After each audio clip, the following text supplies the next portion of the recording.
You see, my brothers, you know what I love about the Sahaba? The Sahaba were real people. Many of us, we like to praise the Sahaba so much so, to the point where we start painting this picture like they never did anything wrong. Well, you're very wrong. Sahaba did a lot of things wrong, but that's what was beautiful about them, because they made mistakes. Then the way they dealt with their mistakes is what makes them so special and so unique. My time is short. One particular incident. After one of the battles, there was booty of war, gold, silver, swords, shields, stuff like this.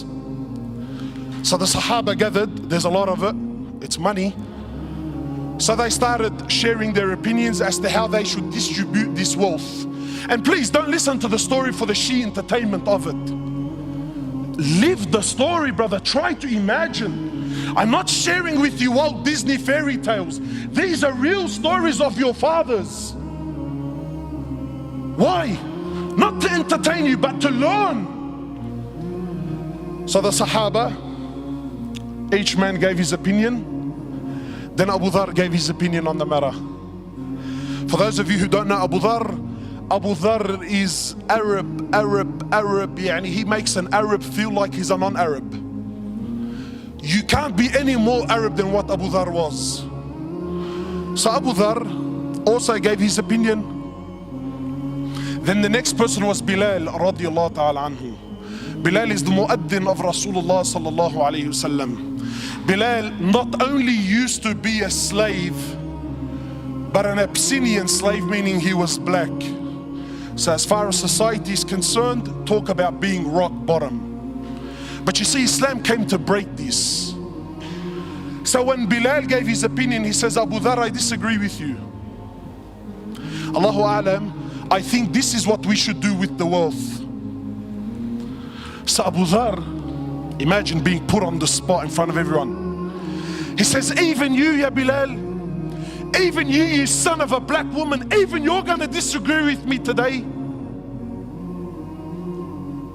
These are big words. So Bilal, rightfully so, got very upset. He picked himself up and went to the Prophet of Allah. Now I want to pause here for a minute, because I want to prove my point that we don't follow the Sunnah of Rasulullah sallallahu alaihi wasallam. We follow the Sunnah of who? Sheikh Tony Montana, mashallah, and Maulana Tupac. When we hear the story of the Sahaba, we exclude our life and our societies, well, because it's different times. My brothers, I want to ask you sincerely, and I want you to answer sincerely. This act that Bilal did by picking himself up and going to the Prophet of Allah to complain, what is this act called in this day and age that we live in today?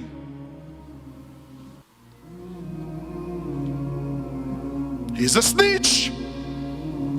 True or not? Brother, we have a drama. You pick yourself up to go complain. What are you, a woman, bro? That's street language. You see, but Bilal wasn't corrupted by your Tupac and your Tony Montana. Bilal was affected by your Prophet, who you claim that you follow. You see, Bilal had something in his heart, so he went to someone that can help him with this situation. You and I, nah. That makes me less of a man. Nah, Habib. I'm gonna hold it in my heart for the next 20 years. I'm gonna thrash him, backbite him, wipe the floor with him, slander him with any opportunity that I can get for the next 20 years. But I won't go to someone that just might be able to help my situation.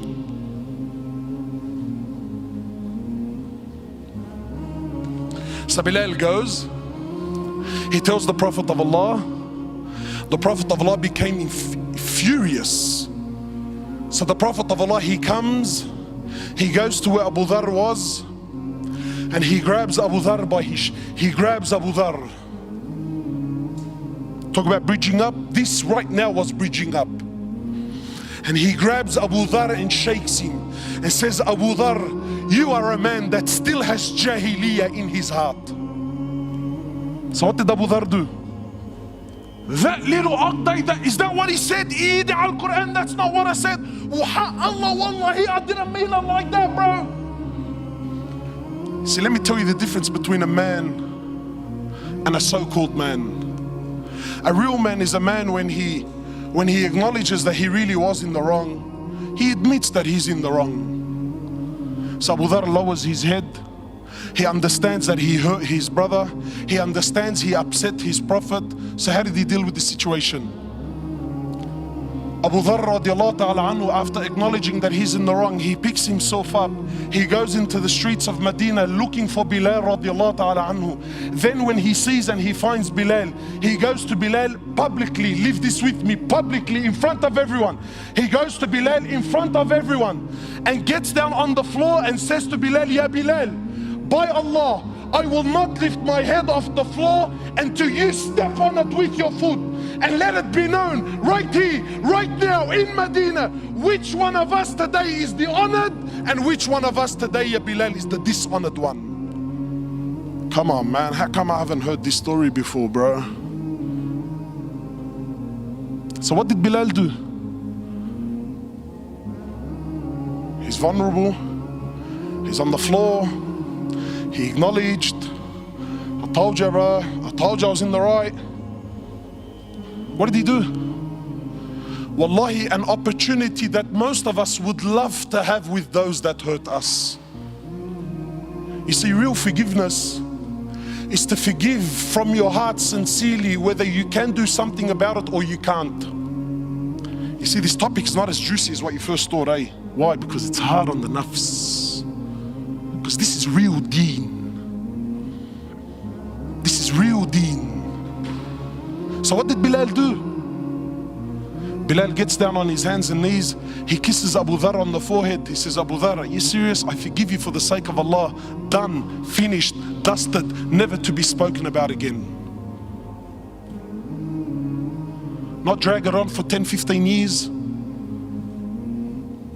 Not forget the fact that hours before this, they were both on the same battlefield, fighting for the same Lord. See, we don't have this in our societies anymore, man. Why? Because today weakness is seen as what?